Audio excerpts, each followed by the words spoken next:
भारत अब कमजोर भारत नहीं रहा है।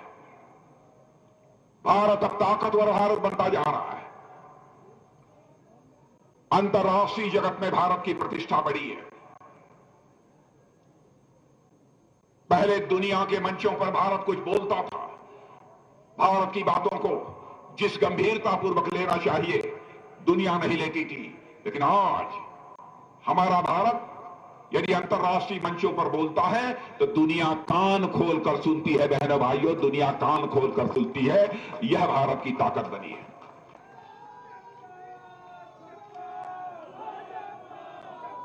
लोग मानने लगे हैं कि अब भारत पहले जैसा अब कमजोर भारत नहीं रहा है। आपने देखा होगा 4 साल पहले उरी और पुलवामा की घटना हुई थी। पाकिस्तान के आतंकवादियों ने आकर उरी और पुलवामा में हमारे कुछ सेना जवानों के ऊपर कायराना हमला करके उनकी जानें ली थी।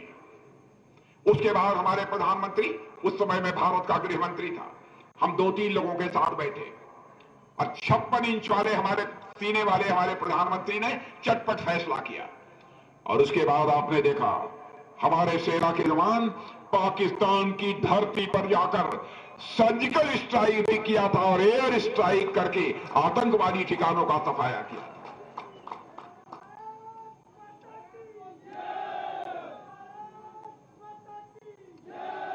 और मेरे बहनों भाइयों, उस समय सारी दुनिया को हमने 2 टूक संदेश दे दिया कि भारत कमजोर भारत नहीं है। यदि किसी ने हमको आंख दिखाई तो हम इस पार भी मार सकते हैं, जरूरत हुई तो उस पार भी जाकर मार सकते हैं। यह है भारत की ताकत। लेकिन कांग्रेस के लोग देश की जनता को बराबर यह गुमराह करने की कोशिश करते हैं। इसलिए मैं कहना चाहता हूं मेरे बहनों भाइयों, किसी के बहकावे में आने की कोई जरूरत नहीं है। और मैं दावे के साथ कह सकता हूं, केंद्र में हमारी सरकार बनने के बाद और प्रदेश में हमारी सरकार बनने के बाद हमारी सरकारों ने जो काम किया है, पिछला कांग्रेस की सरकारों का इतिहास उठाकर देख लीजिए, किसी सरकार ने नहीं किया है। हमारी सरकार ने फैसला किया सभी को पक्का आवास मुहैया कराएंगे। मैं तो यहां सबके पास पक्का आवास देख रहा हूं।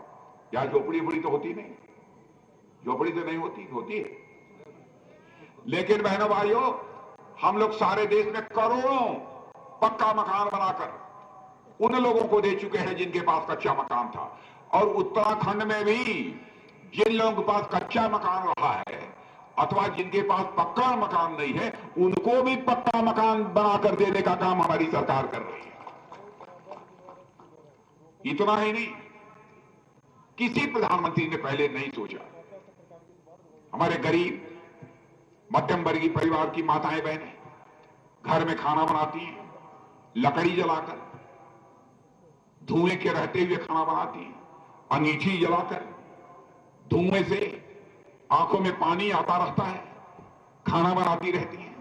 लेकिन हमारे संवेदनशील प्रधानमंत्री ने कहा कि नहीं, किसी को अब लकड़ी और अंगीठी से खाना बनाने की नौबत नहीं आनी चाहिए।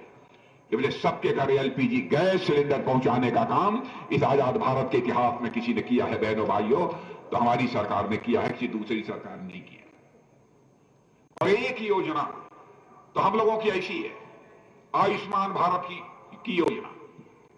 अब पता नहीं यहां किसी ने आयुष्मान भारत का कार्ड लिया है कि नहीं लिया है, मैं नहीं जानता। आयुष्मान भारत का कार्ड किसी के पास है यहां पर?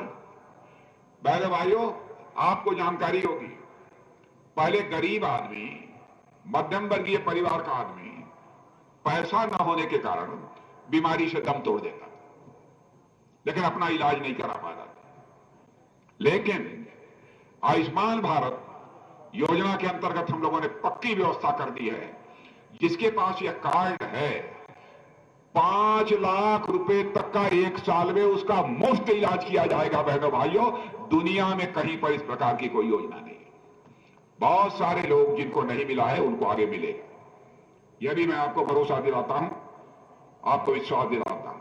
बहुत सारी ऐसी योजना, बहुत विस्तार में जाकर सारी योजनाओं की यहां चर्चा करने का कोई औचित्य नहीं है।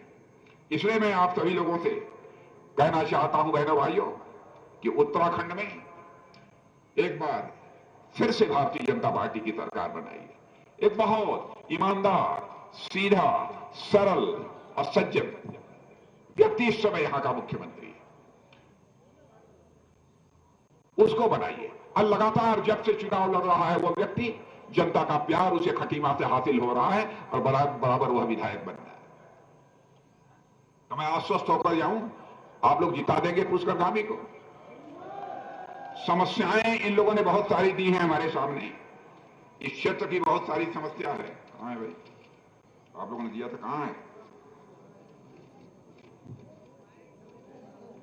कुछ लिख कर दिया था, कहां है कागज? नहीं नहीं नहीं, नहीं ये है। यहां पर बहुत सारी समस्याएं लोगों ने लिख कर दी है।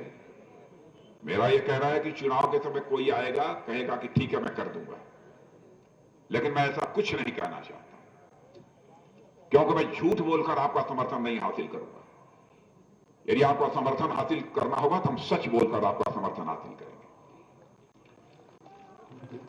और इसीलिए मैं कहूंगा, जो हमारे प्रत्याशी हैं, ये क्या फकीर राम जी को कहूंगा, आप चुनाव जीत जाइएगा तो चुनाव जीतने के बाद अपने मेंबर ऑफ पार्लियामेंट, कौन है एमपी यहां का?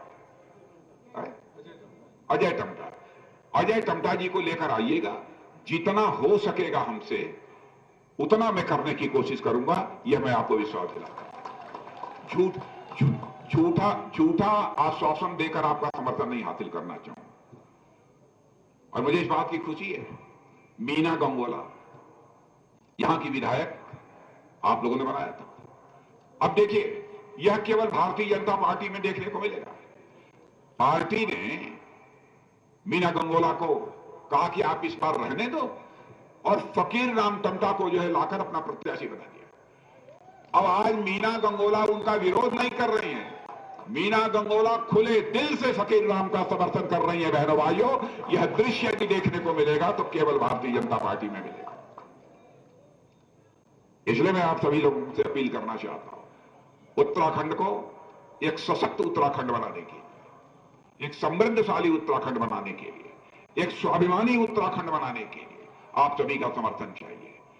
सैन्य धाम भी बन रहा है, पुष्कर धामी सैन्य धाम भी बना रहे हैं, 62 या 63 करोड़ रुपया लगा।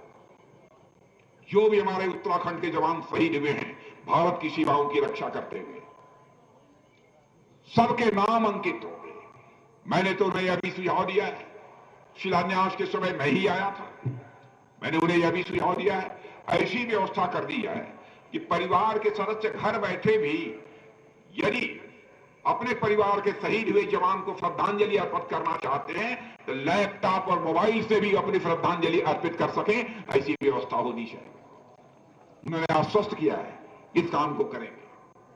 सेना के जवानों के भी बहुत सारे मामले थे, 1 रैंक 1 पेंशन, लंबे समय से कांग्रेस की सरकार ने इसे लटका रखा था, हमारी सरकार ने ही आकर इसे पूरा किया। सेना के जवानों का मान सम्मान स्वाभिमान बनाकर रखना, यह हमारी प्रतिबद्धता है, यह हमारा कमिटमेंट है। जो भी चुनौतियां आएंगी, जो भी सामने कठिनाइयां आएंगी,